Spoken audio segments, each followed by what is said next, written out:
சாதாரணமாக சொல்கிறாப்புல நல்ல கலைஞர்னு. இல்லை அப்பா அவர்களுக்கு வந்து பாரத ரத்னா விருது கொடுக்கறதுல அதை விட எங்களுக்கு என்ன ஒன்றும் பெரிய பெருமை. அதை விட அதில் ஒன்றும் இல்லை. விளையாட்டு வீரர் சச்சின் டெண்டுல்கருக்கு கொடுக்கும்போது அவர் துறையில், இசைத்துறையில் அப்பா அளவுக்கு சாதனையாளர்கள் இதுவரை இல்லை. அப்போ அவருக்கு கொடுக்கறதுல பெருமை தான். வருத்தம் இருக்குது. இப்போ எனக்கெல்லாம் தனிப்பட்ட முறையில் வருத்தம் இருக்குது. நீங்கள் ஒரு விளையாட்டு வீரருக்கு கொடுத்த சச்சின் டெண்டுல்கர் அவர்களுக்கு கொடுத்த மரியாதையை என் பாட்டன் விடுதலை போராட்ட வீரன் வாவு சிதம்பரனாருக்கு தரலையே. ஒரு பெரும்பாவலன், விடுதலை பாவலன் பாரதிக்கு கொடுக்கலையே. அது ஒரு தமிழ் மகனாக எனக்கு பார்க்கும்போது, வரலாறை பார்க்கும்போது நான் அவமதிக்கப்படுறதை தான் நான் உணர்வேன். சச்சின் டெண்டுல்கரை விட பாரதியும் வாவுசியும் ரொம்ப இழிவாக போயிட்டாங்களா என்ன சொல்லுங்கள் நீங்கள். அப்போ அந்த விருது மேலே எனக்கு மதிப்பு இல்லாமல் போயிடுச்சு. இப்போ நீங்கள் பரிந்துரைக்கிறீங்க, எங்கள் அப்பாவை கொடுத்தா சரின்னு சொல்லிட்டு போவான், மகிழ்ச்சி அடைவான். அப்போ வந்து அதில் ஒன்றும் பெருமை இல்லை. அவர் தமிழ் மக்கள், உலகமெங்கு வாழ்கிற தமிழ் மக்களால் கொண்டாடப்படுகிறாங்கல்ல.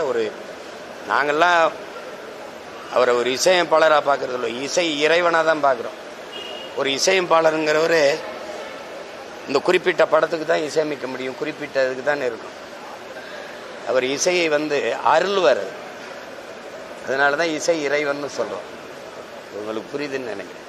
அப்படிப்பட்ட ஒரு இது அவர் பெயரில் விருது கொடுக்கறதுங்கிறதுல எனக்கு பெருமை. முதல்ல நான் கேட்டேன் எங்கள் அப்பாட்ட, நான் தான் பாராட்டு விழா எடுக்கிறதா இருந்தேன். நான் இல்லைடா அரசு செய்து சரி சொல்லிட்டாரு, அதுக்கு இடையூறு செய்யணும்னு விட்டுட்டேன். ஆனால் நானும் எடுப்பேன். யார் எப்படி பாராட்டுறான்னு ஒரு தடவை பாருங்கள் நீங்களும். இப்போ 6 மாதத்துக்கு தேர்தல் வர்றதுனால முடிச்சிடுச்சு. அப்போ கேட்டேன், அப்புறம் அது இருக்குதுன்னொன்னே சரி அரசு செய்யும்போது அது பெருமைக்குரியது, அதில் போய் நம்ம தொல்லை பண்ணுவோம். நான் அதை செய்யாதவங்க இப்போ இன்னைக்கு வந்து பாராட்டு செஞ்சு அதை வந்து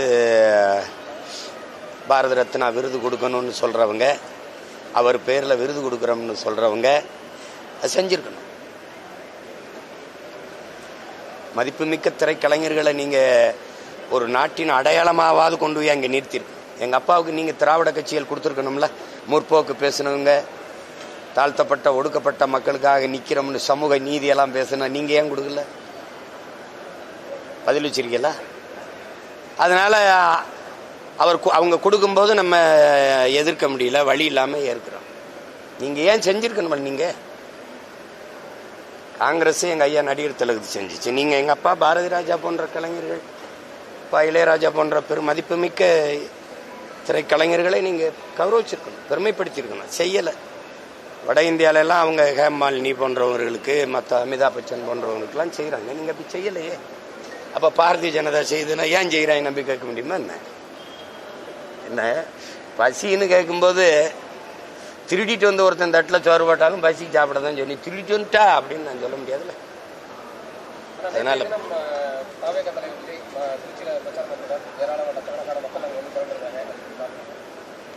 அதான் நீங்கள் தான் காட்டினீங்களே, திரண்டிருக்காங்க, அது பரப்புரையே ஆரம்பிச்சிருக்காரு, அவ்வளோதான். நீங்கள் எப்படி பார்க்குறீங்க?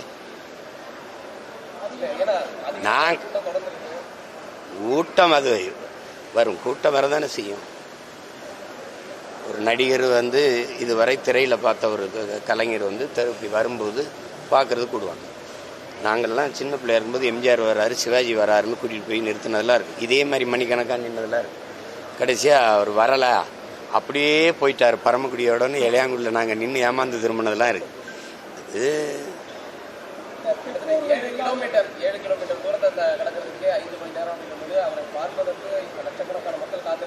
அது வரும், அது வரும். இப்போ சகோதரர் அஜித்தை இறக்குனீங்கன்னா இதை விட கூட்டம் வரும். என்ன பண்ணலான்னு சொல்லுங்கள். ஐயா ரஜினிகாந்த் வந்திருந்தால் இதை விட கூட்டம் வந்து தான் இருக்கும். நயன்தாரா அவர்களை இறக்கிவிட்டால் இதை விட 2 மடங்கு கூட்டம் தான் வரும். நீங்கள் அதை கூட்டத்தை பார்க்காது, முன்வைக்கிற கொள்கையை பாருங்கள். உருப்படாது. இல்லைன்னா உங்களை மாதிரி ஆளுகள்லாம் சேர்ந்து தான் அந்த நாட்டை நாசமாக்கிட்டே இருக்கிறீங்க. ஒரு செய்தி அறம் சார்ந்து நீங்கள் நிற்கிறீங்களா சொல்லுங்கள். நீங்கள் சும்மா ஏதாவது கூலிக்கு வேலை செஞ்சு கொள்கைக்கு வேலை செய்கிறவன கொலை பண்ணுறீங்க. இதுக்கு ஒரு ஊடகம், இதுக்கு ஒரு முதலாளி. எந்த முதலாளியும் நீங்கள் லாப தேவைக்கு தான் வேலை செய்கிறீங்க, மக்கள் சேவைக்கு நிற்கிறீங்க. அறம் சார்ந்து ஒரு செய்தியை வெளியிடுறீங்கன்னு சொல்லுங்க, உங்க நெஞ்ச தொட்டு சொல்லுங்க. யாராவது சும்மா எதையாவது பேசிட்டு இருக்கு. மக்களுக்காக பாடுபடுற ஒரே கட்சி நாம் தமிழர் கட்சி. சந்தேகம் இருக்கா? உங்களுக்கு தான் பிரச்சனை இல்லை, நான் தான் முதல்ல வருவேன். இதுல என்ன அது தெரிஞ்சுக்கிட்டு கேட்குறீங்களா இல்லை தெரியாம கேட்குறீங்களா? முதல்ல மலைகளின் மாநாடு, இப்போ மலை வளமே மண் வளம்னு 27 தருமபுரியில் நடக்குது. அது ஆழ்ந்து கவனிங்க. முதல்ல 50 ஆற்றல்கள் நமக்கு நிலம், நெருப்பு, நீர், காற்று, வானம், அதாவது விசும்பு, இது இல்லாது எந்த உயிரும் இல்லை. அது 5 பூதங்கள்ங்கிறாங்க, நம்ம 50 ஆற்றல்ங்கிறோம். இதை அழித்து கொண்டிருக்கிறோம். நாங்கள்லாம் சின்ன பிள்ளையா இருக்கும்போது தாத்தா பாட்டிலாம் 2000 உலக அழியும் 2000 உலக அழியும்னு சொல்லும்போது இவங்க ரொம்ப இதாக பொய் சொல்லிட்டு இருக்காங்கடா, நாங்கள்லாம் அப்படின்னா இப்போ பீழா விடுறாங்க அப்படின்னு நினச்சோம். அப்போ அழியும்னா ஏதோ அழியும் போல் இருக்குன்னு நினச்சோம். கடைசியாக இந்த அயோக்கியங்கள்லாம் அழிப்பாங்கிறது இப்போ தான் தெரியுது. மலையை வெட்டுறான், மணலை அள்ளுறான், கடலுக்குள்ளே கொண்டு போய் குண்டை போடுறான், குப்பையை கொட்டுறான், நச்ச ஆலைகளை நிறுவி அந்த கழிவுகளெல்லாம் அதில் கொண்டு கொட்டுறான். அப்போ அதை பார்க்கும்போது எனக்கு தெரியுது இந்த ஒரு பூமியும் அழிக்கப்படுதுன்னு. உலகத்தில் எந்த கோள்கள்லையும் இந்த பிரபஞ்சத்தில் எந்த உயிரினமே வாழ்றதுக்கு வாய்ப்பு இல்லை. அது தெரியும் உங்களுக்கு. அது உங்களுக்கு ஆண்டன் சொக்கே ஒன்று ரஷ்ய எழுத்தாளன்னு சொல்கிறான், ஒரு சமூகத்தின் மீது அக்கறையாக ஒரு சிந்தனையாளன் வரும்போது அதுக்கு எதிராக 1000 முட்டாள்களை இறக்கி விடுவான்ட்டு. அந்த சமூகம் தோற்று போன சமூகம்னு. நான் பேசுறது உங்களுக்கு இன்னைக்கு புரியாது, நான் போதிக்கும் போது புரியாது, நீங்கள் பாதிக்கும் போது உங்களுக்கு புரியும். திரும்ப திரும்ப சொல்கிறேன், இலங்கையில் வந்தது, பங்களாதேஷில் வந்தது, நேபாளில் வந்தது, உங்களுக்கு வராதுன்னு நீங்கள் யாராவது உறுதி தர முடியுமா? பக்கத்து வீட்டு கூரை தான் எரியுதுன்னு நீங்கள் படுக்க போனீங்கன்னா விழுகிறது உங்கள் சாம்பலாக தான் இருக்கும். தன் வீட்டு கூரை எரியாதவரை நீங்கள் தண்ணி எடுத்துகிட்டு வர தயாராக இல்லை. அடுத்த வீடு தான் எரியுதுன்னு ஆனந்தத்தில் தூங்க போகிறீங்க, மகிழ்ச்சியில் தூங்க போகிறீங்க. பார்க்க நீங்கள் இருக்க மாட்டீங்க, விழுகிறது உங்கள் சாம்பல் தான் இருக்கும். எச்சரிச்சுக்கிறீங்கிற உங்களுக்கு புரியுதா? அதனால இப்போ நான் பேசுறது வேடிக்கையாக இருக்கும். எனக்கு முன்னாடி பேசியிருக்கான், உலகத்தில் பெரிய பெரிய ஞானி, பெரிய பெரிய அறிஞர்லாம் சொல்லிட்டு போயிருக்கான். என் ஸ்டீவன் ஹாக்கின்ஸே சொல்லிட்டு போயிருக்கான், இந்த பூமி உயிரினங்கள் வாழ்வதற்கு வாய்ப்பில்லாத மாற்றப்படுது, வேற கிரகங்களை நோக்கி படையெடுங்கள்னு இருக்கான். அவன் சொல்லிட்டு செத்து போயிட்டான். இப்போ நாங்கள் அதெல்லாம் படித்து எங்கள் அப்பா எனக்கு முன்னத்தி ஏற, எங்கள் அப்பா நம்மாழ்வார்னு ஒரு மகன் மேல் சட்டை கூட இல்லாமல் கத்தி செத்து போயிட்டான்.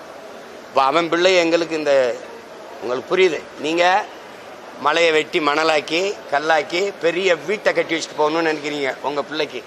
நான் இந்த நாட்டை என் பிள்ளைகளுக்கு வாழ்றதுக்கான நாடாக வச்சுட்டு போகணும்னு நினைக்கிறேன். நீங்கள் வீடை வச்சுட்டு போகணும்னு நினைக்கிறீங்க, நான் நாடை வச்சுட்டு போகணும்னு நினைக்கிறேன். புரியுதுன்னு நினைக்கிறேன். நீங்கள் காசை சேர்த்து வச்சுட்டு போகணும்னு நினைக்கிறீங்க, நான் சுவாசிக்க நல்ல காற்றை வச்சுட்டு சாகணும்னு நினைக்கிறேன். எதை செய்யலாம்னு நினைக்கிறீங்க?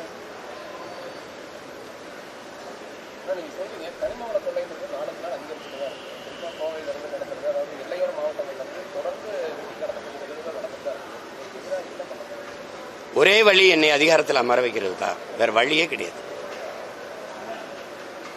இது நீங்க என்கிட்ட கேட்குறீங்கல்ல, நேற்று ரொம்ப கூட்டம் வந்துச்சுங்களா, அவர்கிட்ட கேளுங்கள. அதை பத்தி பேசி போராடிக்கிட்டு இருக்கவன்ட்டே கேள்வி கேட்குறீங்களே. மலைனா என்னன்னு சொல்லுங்க. என் தாயின் மார்பு மாறி பூமி தாயின் மார்பு மலை. என் தாயின் மார்ல இருந்து பால், பூமி தாயின் மார்ல இருந்து அருவி. என் தாயின் மார்ல வந்தது எனக்கு மட்டும், பூமி தாயின் மார்ல உலக உயிர்களுக்கான பால். புரிஞ்சுக்கிடுச்சா? இன்னும் வேற ஏதாவது விளக்கம் வேணுமா? ஆறுங்கிறீங்க, ஆறை பிரசவித்த தாயாரு அருவி, அருவியை பிரசவித்த தாயாரு மலை. மலை அறுத்து காசா யாராவது விற்கிறதுன்னு சொல்லுவானா? பாலூட்டின தாயின் மாற அறுத்து சமைச்சா நல்ல கறியா இருக்கும்னு எவனாவது ஒரு மகன் சிந்திப்பானா? ஆனா நீ சிந்திக்கிறிய. இந்த மலையை வெட்டுனா கல்குவாரி கிரஸ்ஸர்ன்னு போட்டு, இதுல குவாரி ஓனர் வேற இவரு.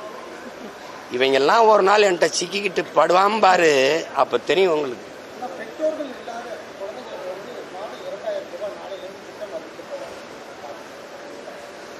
ஏன் பெற்றோர்கள் இல்லாது போனார்கள்? நீ குடிக்க வச்சு கொண்டதுனால தானே.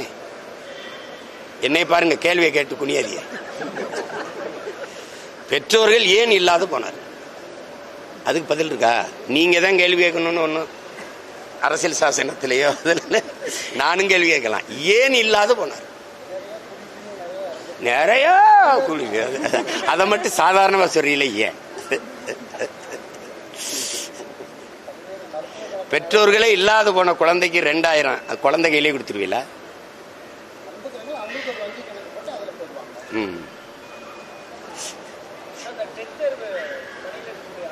டெட் தேர்வுக்கு ஒரு டெட் போடணும், அது வந்து தான் போடணும். அவன் தான் படித்த ஆசிரியராக தேர்வாகி வந்து பணி செய்கிறவன மறுபடியும் தேர்வு எழுதுன்னு திரும்ப திரும்ப கேட்குறேன். எழுத சொல்கிறவர் என்ன தேர்வு எழுதுனார்? தல்றாதுங்க, எழுத சொல்லியிருக்காருல்ல, டெட் எழுதுன அவர் என்ன தேர்வு எழுதுனார்? நல்லா சத்தமா சொல்லுங்க. அப்புறம் செய்தித்தாளே படிக்காதவன் தான் இங்க தினம் செய்தி ஆகிட்டு இருக்கான் தம்பி. அதே ஆண்டன் சொக்கேஸ்வரர் ரஷ்ய எழுத்தாளர், இந்த தோற்று போன சமூகத்தில் தேவையற்ற செய்திகளை தலைப்புச் செய்தி ஆகடாங்கிறான். அதை தான் நீங்க எல்லாரும் பண்ணிட்டு இருக்கீங்க. இப்ப நீங்க கேட்ட கேள்வி தேவையானது, அதை போடுங்க தலைப்புச் செய்தி. அதுக்கு என்ன செய்யலான்றீங்க?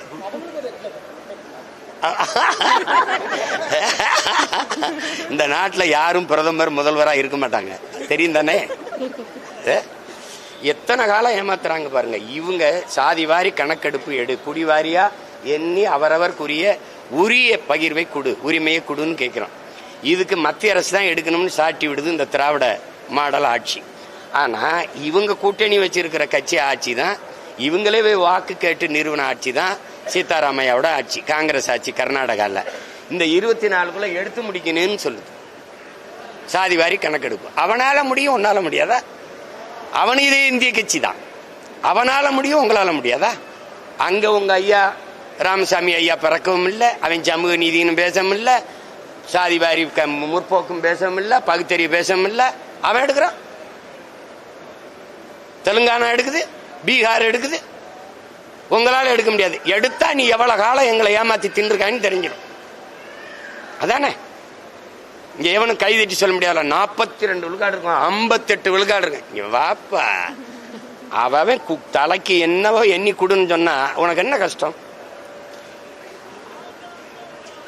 இன்னும் கொஞ்ச நாள் நான் சொல்றது உங்களுக்கு புரியாது. ஹிந்தி பேசுற இன்னொரு மாநிலமா மாகரும் எல்லா பயிலையும் அடிச்சு விரட்டுவான். அப்புறம் ஐயோனாலும் அம்மானாலும் நீ அழுகிறது அவனுக்கு புரியாது. எதிர்மே ஹே ஷாட்மே வாட்மேம்பா, நீ சாக வேண்டியதுதான். அதுக்குள்ள விழிச்சுக்க, எச்சரிச்சுக்க. ஒரு ஓட்டை போட்டு நாட்டை கொடுத்துட்டு நிம்மதியாரு. இல்லைன்னு வச்சுக்க, ரோட்ல நின்று எல்லாரும் போராட வேண்டியதுதான். அப்படிலாம் சொல்லலைங்க, பைத்தியக்காரத்தனமே ஏதாவது பேசாதீங்க. நீதிமன்றம் சொல்லிச்சா? ஹலோ, நீதிமன்றம் சொல்லிச்சா?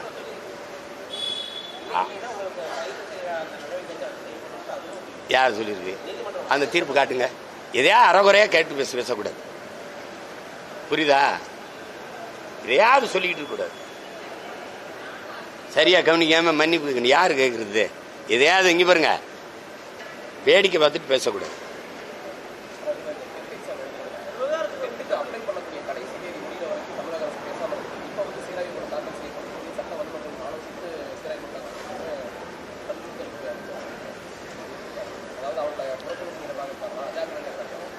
முதல்ல செஞ்சிருக்கணும்.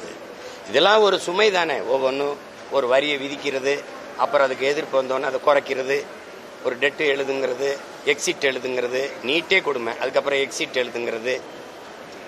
தேர்வு தேர்வாலே ஒரு தகுதி வந்துடும். நீங்க எப்படி சொல்றீங்க? தேர்வு எப்படி நடக்குது? நீட்டு தேர்வுலாம் வட மாநிலங்கள் எப்படி நடக்குது? புத்தகத்தை விரிச்சு வச்சு எழுதுறான். அப்ப அது போலி மருத்துவ மாணவர்களை உருவாக்குமா, தகுதியான மருத்துவ மாணவர்களை உருவாக்குமா? நீங்களே பாருங்க. காதுல ஹெட்போன் மாட்டிக்கிட்டு போய் எழுதுனதெல்லாம் இருக்கு, இங்கேயே கைது பண்ணதெல்லாம் இருக்கு. அப்ப இது தரமான மருத்துவ மாணவர்களை தேர்வு செய்யற முறையா இல்லையே? எவ்வளவு இருக்குது? எதுக்கு இப்படி போட்டு கொள்றீங்க நீங்க?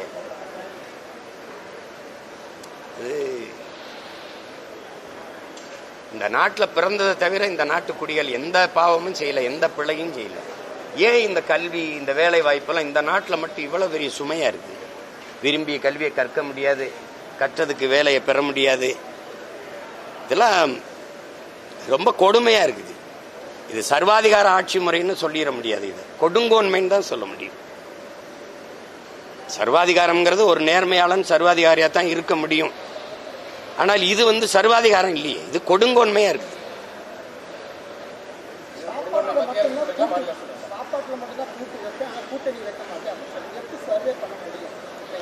சர்வே பண்றது நீங்க எங்க கட்சியில் இருக்கீங்களா? இல்ல, உங்களுக்கு எதுவும் பிரச்சனை இருக்காதுல்ல.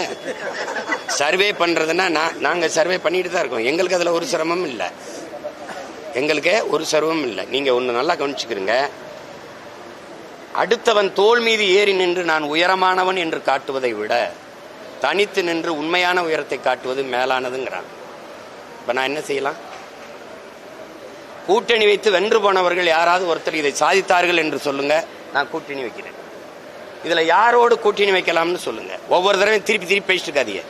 என் நாடும் இந்த மக்களும் அனுபவிக்கிற துன்பங்கள், துயரங்கள், அடக்குமுறை, நீங்க கேட்ட கேள்விகள், டெட்டு, எக்ஸிட்டு, நீட்டு, வரி எல்லாம் சொல்றீங்கல்ல, இதையெல்லாம் கொண்டு வந்தது யார்? 1,00,000 போராட்டங்களுக்கு திராவிட மாடல் ஆட்சி அனுமதி கொடுத்திருக்குன்னு நாட்டின் மாண்புமிக்க முதலமைச்சர் அவர்கள் சட்டசபையில் பேசினது இருக்கா இல்லையா சார்?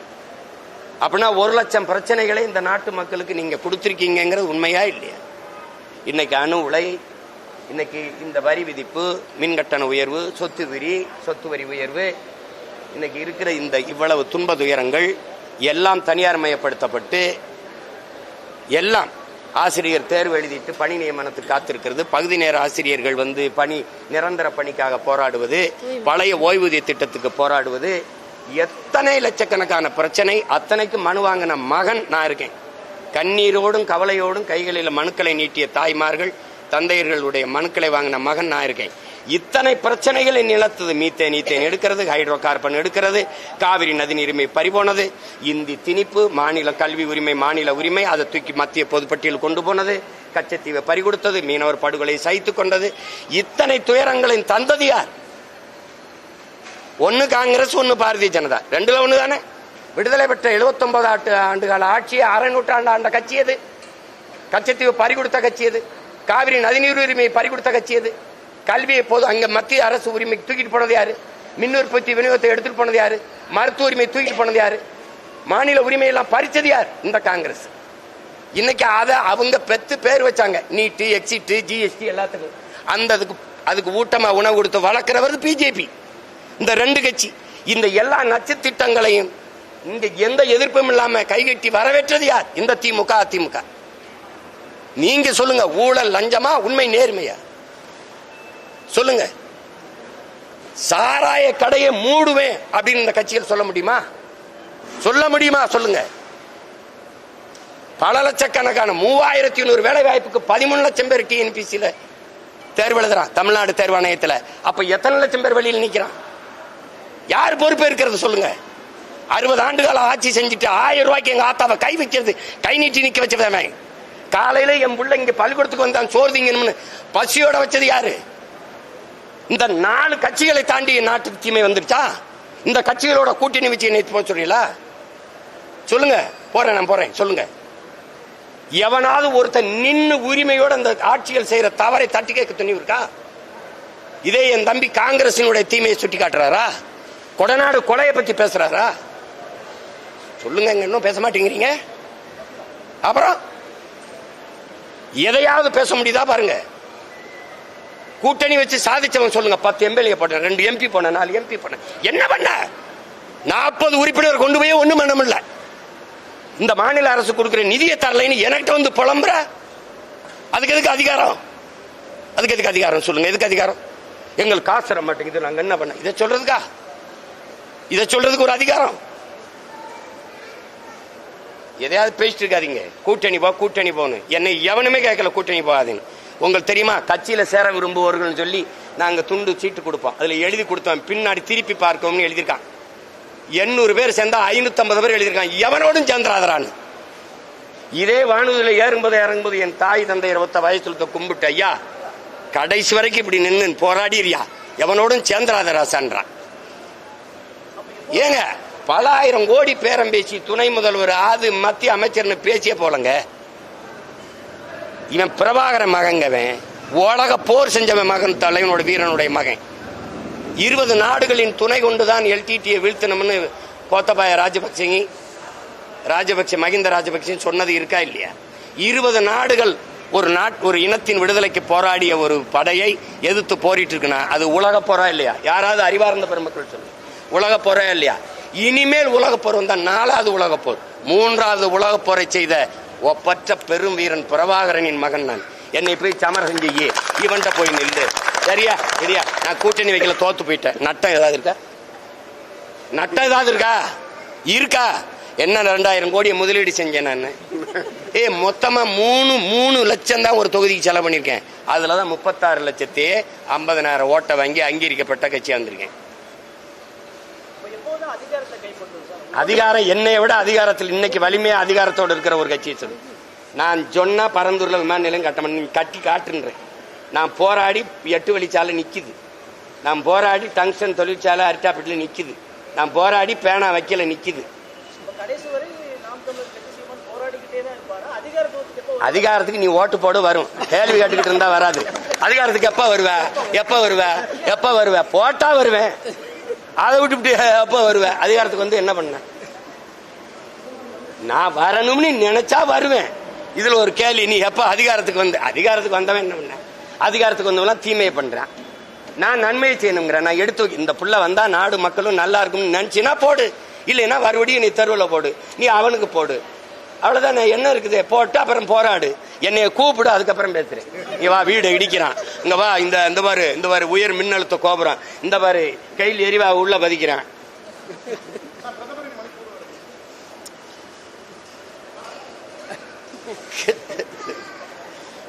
போகணும்னு நினைச்சிருப்பாரு, போயிருப்பாரு. இதெல்லாம ஒரு கேள்வி.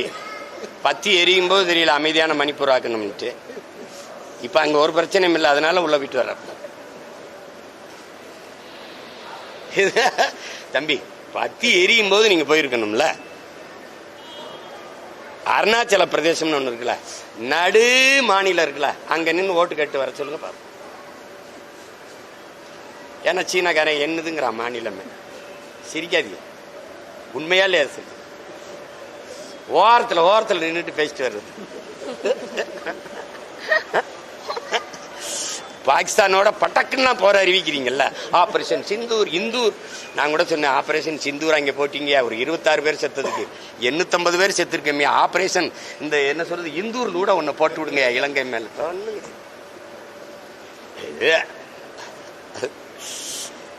தம்பி, இப்ப வேடிக்கை தான் தம்பி தெரியும்.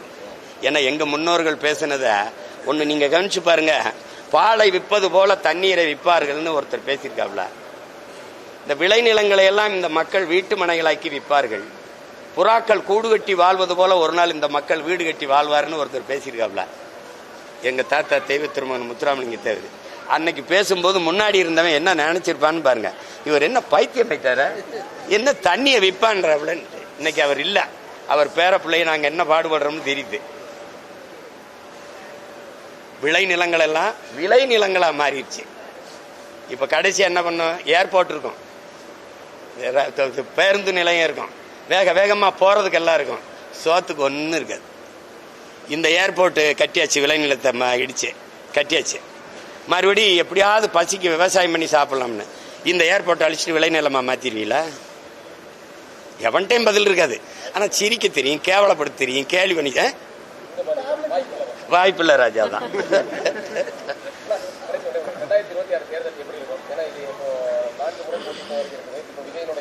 எழுதி வைங்க, எங்க கையில தான் ஆட்டம் இருக்கும்.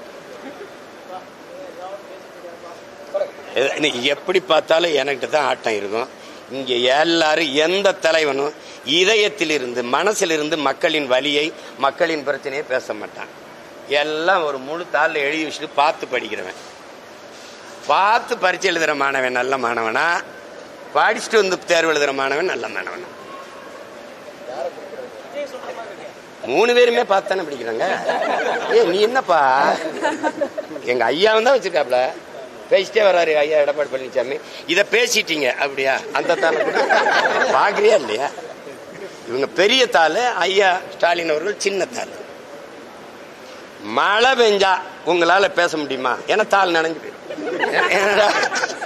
சொல்லுங்க, மக்களின் இதயத்துல காயமும் மனதில் வலியும் இருந்தா தான் மொழியா வரும். புரியுதா?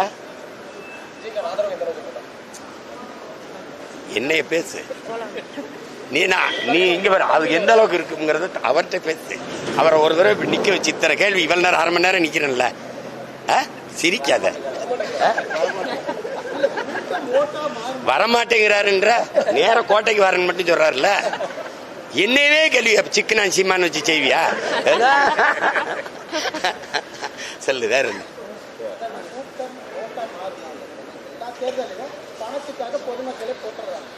அதை பார்க்க தம்பி மாதிரியே சொல்றேன். ஐ ஆம் வெயிட்டிங். எப்படி பார்த்தாலும் 26 மே மாசம் தெரிஞ்சிடும்ல. கொஞ்சம் காத்துருங்க.